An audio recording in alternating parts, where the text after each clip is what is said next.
Hello, everyone, and welcome to our inaugural podcast. Today, we will be talking about bias in machine learning and artificial intelligence.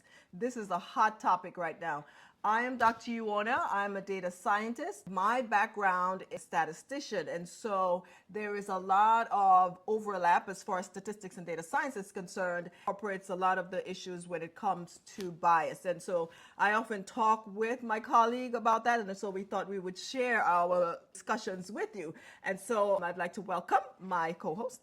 Hi, everyone. So I'm Angelica. As Dr. Yuona mentioned, we both have a passion for bias in data, especially to protect certain underrepresented groups as well. Her extensive knowledge in statistics and my journey through the fields of education and consulting has led us to both share a passion in this area. So we're really excited to share our discussions with you today.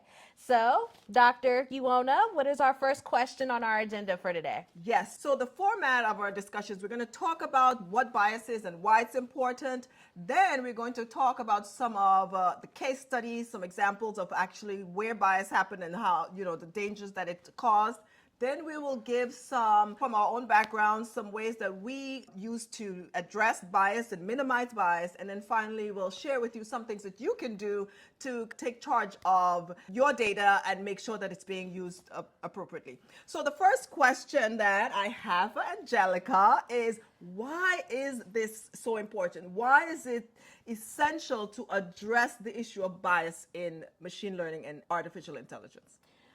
Well, as you mentioned, Dr. Yuona, in the beginning of our podcast, so everybody is aware of ChatGPT and all of these artificial intelligence softwares coming out, and no one is really talking about how biased these softwares can be. So in order to make sure that we have models that are accurate and trustworthy, we want to ascertain that the bias is limited, and that starts exactly with data collection. Yes, right. That is so important because we take for granted that these AIs are doing such amazing things in all areas of our lives, whether it is in writing or in the art or even being used in medicine, but there is still bias and we need to be aware of that so that we can mitigate some of the issues. That brings us to the question of how dangerous is it really to have bias in these models?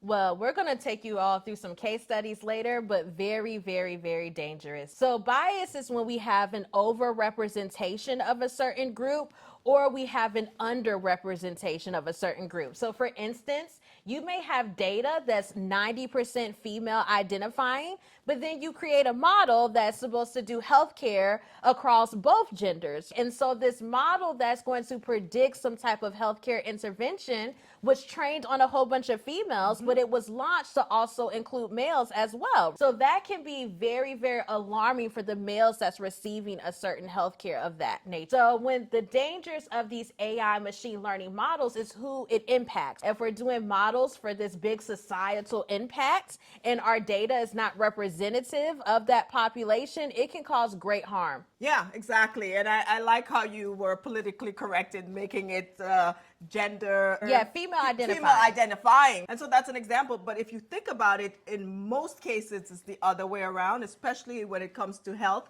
Fortunately, there have been moves to kind of make that less of an issue and recognize that diseases and other issues show up differently for females than they do for males. But unfortunately, a lot of the modeling was done on data that was heavily biased in favor of males. So we're going to get into a little bit of the techie part of it here now. And so we're going to talk about exactly how this bias gets into the models. I know you said the data is part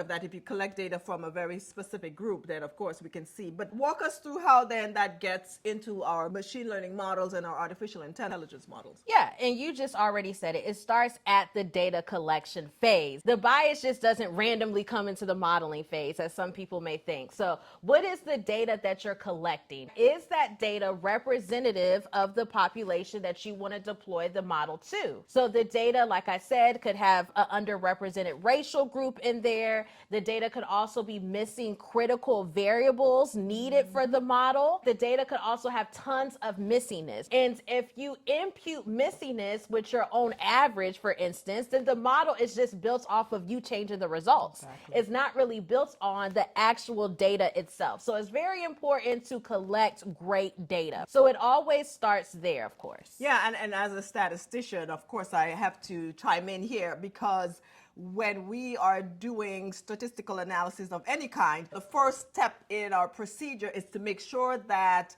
the data is a random sample. By that, it means we are ensuring that the data that we have collected represents the entire population and not just a specific group. And so when you're thinking about using data for building machine learning models, you have to ensure that you have used some kind of randomization in collecting the data. When you run a survey and people respond to the survey, there's a chance that there will only be a certain kind of people that are responding to your survey. And you have to make sure that in your analysis, include that as a possible area of bias. Collect data from Ohio, you build a model, it represents the people in Ohio. Exactly. And you're trying to run a national marketing campaign, right? And as you said, you only have survey responses from people in Ohio. So how beneficial is that national model or that national surveying campaign if you only have people from Ohio? So that's really a great point about how we actually sample the population and what responses we have, what responses we don't have, and think about the bias going into the data. I think a good example of this, a lot of us love social media. A lot of social media has a certain target audience. So a lot of people want to web scrape down tweets and they want to get some type of sentiment analysis. How do people feel about my new product? But Twitter is normally used by a specific demographic. So is that demographic even part of your organization's target audience? So you really have to think about the bias even when you're scraping down data as well. And so you want to, if you can, get data from one platform, from another platform, data from off platform, data from the high earning income group and the low. Work as hard as you can to make sure that your data is inclusive and representative, because when it comes to bias, there can be sampling bias, there can be exclusionary bias, there can be inclusionary bias, there can be confirmation bias, and that happens when the model or the researcher has a certain bias in their own mind, and so that influences subconsciously sometimes the way that they process the data and model the data. So all of these things we have to be aware of. And of course, there's the bias in some algorithms. The way the algorithm is set up, it is going to be biased. And so you have to be cognizant of all of those things. But we're going to move on. So we talked about how bias can get into our models. So now you're thinking, wait a minute. So that means all the models are biased. Not really. There are things that we can do to minimize bias. We can't get rid of it completely, but if we are aware, there are steps we can take. And so, Angelica, what are some of the steps that you encourage your students to look into when they're considering getting rid of bias? Yeah, that is definitely a great question. And I just want to speak to something that you said that was very important so it can resonate about our own internal biases. So that confirmation bias, if you have your own internal bias and you say, and you try to make the data say what your own bias or hypothesis is, and you're beating the data, definitely another way that bias can creep up. And as Dr. Yuona has said, getting data from different resources, making sure that things are represented of the population. We want to also make sure that we get it in a legal way. So we're not telling you to go against a privacy policy, right? There's a lot of third-party data that's for sale, things of that nature. So there's certain legalities in data governance that you have to consider when getting these different levels of data, but it's worth looking at it, looking at those legalities to see if you can get the data that you actually need. So how can we actually minimize this bias in some of our machine learning models? So there are various ways that we can do that. that. So one way is going to be the type of evaluation of our model. So we can do something called cross-validation that's going to be built off of random samples of the data, right? And then we can combine those evaluation metrics to get an overall model performance score as well. Right. And I'm sure that you have some other suggestions on how we can minimize that so of bias. course, the most important thing is starting with data that is representative. But sometimes it's not always easy to get that, right? Especially when it comes to health data, when we're trying to model disease, invariably there are going to be a smaller group of people who have the disease than those who don't. And so there's imbalance in these data sets. And so oftentimes we would have to do some kind of a resampling, either an oversampling or an undersampling or combination of both, to balance the distribution of the target that we're trying to model. And that helps to make the model a little bit more generalizable. But there are other things that we can also do. We can make sure retesting of the model, generating various models. Some of these models, like the random forest, where you're using, it's a combination of several models. Those help to minimize bias. And we also can take into consideration how we are interpreting our models, right? Because when we're looking at performance of the model, what is the metric that we're using, right? What are the things that are important in terms of the outcome, business problem that we're trying to solve? And who will it impact? Who will this model actually impact and affect, right? And so along with that, when we deploy these models, in model deployment, your model has to constantly be retrained, right? So you can have a certain version of data from 2 months ago that's using the same model, and then realize that that data has changed. Either the distributions of the variables have changed, either the client has added another variable in the data set, but you're still using that same model, right? So when data changes, we also have to kind of tune our models to make sure that we're capturing everything that's in that new data set as well. So it's very important to monitor these things after model deployment, right? So those are some great ways that you can help be aware of bias in machine learning and minimize some of the bias. But the most important step that we both agree on is going to start at that data collection. Yes. And what you talked about, monitoring the model's performance, that brings us to some examples of times when bias in the data caused real serious consequences. This one was the Amazon gender bias in their recruiting algorithm. The algorithm they were using to go through the resumes and decide who gets chosen for a job at Amazon. And they realized that the model was very biased against females. It wasn't built that way. Well, I shouldn't say intentionally, but there were two things. The data on which the model was built was biased in favor of males, as well as the people using the models. The models are formulas, and they'll churn out what the data says. And if you keep choosing a certain feedback or response from the model will think, well, that's what you want. So whatever the model was suggesting, the men were being chosen over and over and said, oh, okay. And so here again was the case where the model was live and it was in real time adjusting to the preference of the people using the model. And so that caused serious consequences, so much so that it was brought to the attention of the government and they had to get rid of that model. You stop using that model. At least we hope they're no longer using that model. And that's very near and dear to our hearts since we're both female identifying, right?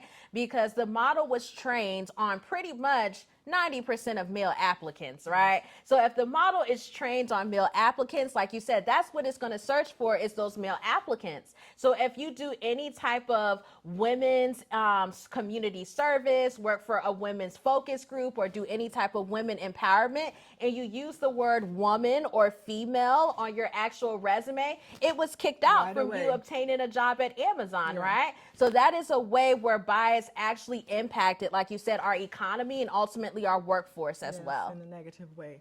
And there are quite a few others, but just to bring some of these to your attention to make you aware, some of you are probably already aware how serious this are. But there was the incident of the criminal justice system that were using these facial recognition type artificial intelligence to identify, criminals, but it was very biased against people of color. It was not able to distinguish person they were supposed to be looking for from another black person.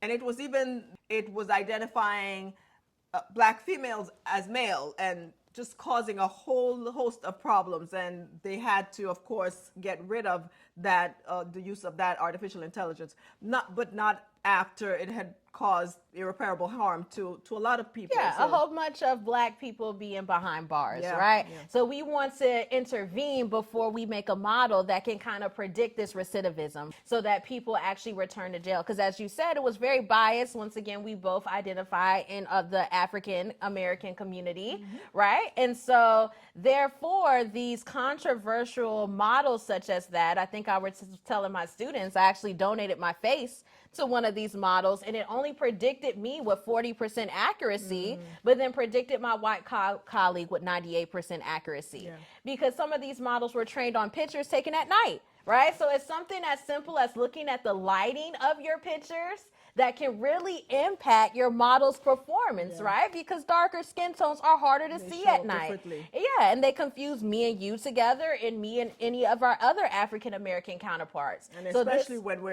make up a small portion of the data set to begin with. exactly, right? So this was very, very, very alarming, especially since it impacted our justice system. Yeah, and then there's one that's, of course, very close to my heart, given that I did a lot of work in healthcare. There was an algorithm that was developed by a company for the health insurance charges, and the algorithm associate a higher risk with people of color. Again, that was like a cycle of harm. They were already harmed by the healthcare system. There was already all these health disparities. And then the insurance companies were now charging them higher premiums just because they belong to a particular community. Someone just started looking into the data and realized that regardless of the age or the income or even the health status, Black and other minorities were being put in a higher charge bracket than others with the same issues. So it was only the race that was causing them to be charged higher. So that was a big problem. Yeah, and like you said, these are models that we build as data analysts and data scientists. Getting our internal biases in check, making sure that we do our due diligence to figure out how the data was collected, garbage in, garbage out, how it's going to impact society is very important. So there's a whole host of these scenarios if you go on Google to really look at how these biases have impacted our AI and machine learning models. Yeah. But there are ways that you can take action now to help prevent that bias, right, Yuona? Yes, there are several things that we can do. We're not at the mercy of bias, right? There are things we can do. Of course, again, we're going to keep stressing, driving home the point, making sure your data is as random a sample as possible. And even once you've collected the data, there are things you can do when you are processing the data. Now, as data scientists, data analysts, this is a huge part of the job that we have to do because data can be very messy. And so when we are doing our exploration of the data, we can look into the data and see if there are some imbalances, some biases, some issues, associated with the data and deal with those on the back end before we actually even start building our models. And then even when we're doing the building of the models, we want to keep looking at the output and analyzing it critically, thinking about the outcome, who is it affecting, how is this going to impact the stakeholders and others, and use our judgment in terms of what is going on here and the long-term consequences of models that we're building. Yeah, so I would recommend that it starts first with checking your own internal biases. There's a lot of tests out here where you can check your own internal biases, that way that you're more aware of it. I also encourage the diversity of data science teams, right? Me and Dr. Uona have had the privilege of working along teams that were, some were diverse, some weren't as diverse, right? But that diversity of thought is very important, because when you have underrepresented groups on your data science teams also generating these models, they're more in tune with some of the biases that may impact them as well, right? And as she mentioned, outside of random sampling, making sure that it's representative of the population that you're going to deploy the model in. It's the 2 R's, random and representative. I think we've been saying all day today, right? So really honing in on that. And like Dr. Uona said, making sure that you know what's in your data and also what's not in your data, because there are certain variables that we call as co-founding variables that can relate to another variable that's not in your data set. So for instance, an address of someone may actually allude to the race of that person. Now, even though race isn't in the data set, the address can be looked up on Google Maps. It will have the demographics, and with probabilities and statistics, you probably know that this observation is probably 95% an underrepresented minority, right? So even though the variable isn't in your data set, it does not mean that your data isn't biased. So we really hone on exploratory data analysis, having diverse teams, getting it right in the data collection phase to make sure that you're deploying models that are as less biased as possible, right? Yeah, and I just want to stress this again. We mentioned both with the Amazon hiring data as well as with the health data. With Amazon hiring data, gender was not included as an official feature, but like you mentioned, if you said that you belong to a women's group, ding, ding, ding. And just like with the race is excluded from a lot of the data set that's used to build these models, but there are certain things that are associated with a certain group that is definitely going to cause some issues as far as the data set and bias in the data set is concerned. So those are some of the things that you want to make sure that you are aware of. And again, when it comes to building AI models, machine learning models, there are certain process that we go through. And so starting with the right data set, but choosing the right algorithm or the right formula to model the data, that's also important. Angelica and I, we always stress understanding the data, understanding the features, and knowing which model goes with which data set and which target. Then also knowing how to interpret the results, and then what are the things that you can do to optimize the model's performance without compromising the integrity of the data. Just going through those kinds of checks, those are important. And we both teach that those things in depth, just covering the surface of it here. But those are some of the things you want to be aware of. Data ethics, data governance, data stewardship, all these things are popular topics that we encourage you to do other research on, outside of our discussion, to help you think about where bias could potentially be in your data and how you can address that bias as well. And so we love having this conversation for our first podcast, right? This was great. So just let's tell some non-tech people, we've been talking, I guess, mostly to the data scientists, data analysts, or budding data scientists, data analysts. But now we want to talk to, because the data belongs to us. It's our data. We're the ones that are generating this data. And so there are things we can do to help minimize bias in these models that are being built on our data.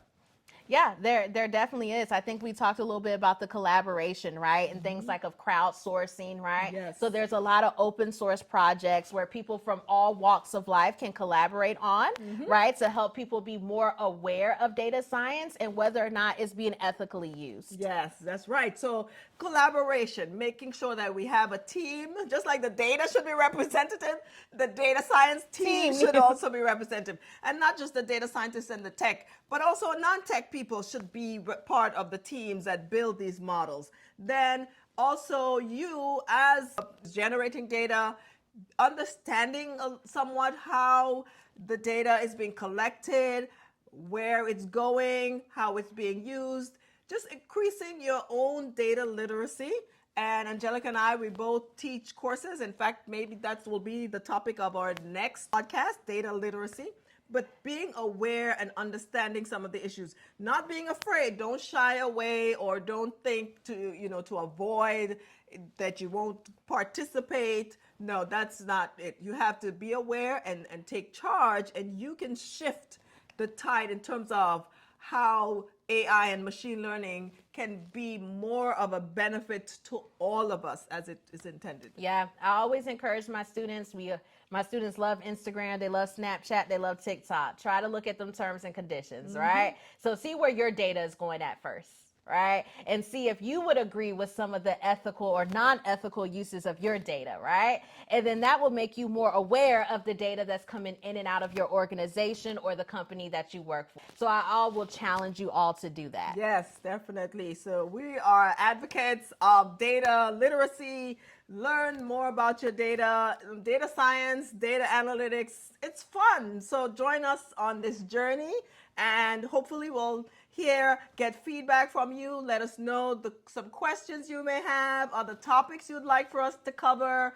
Any kind of feedback you'd like to share with us, we would appreciate. So thank you so much for Thank you joining all. us, and see you next time. Bye-bye.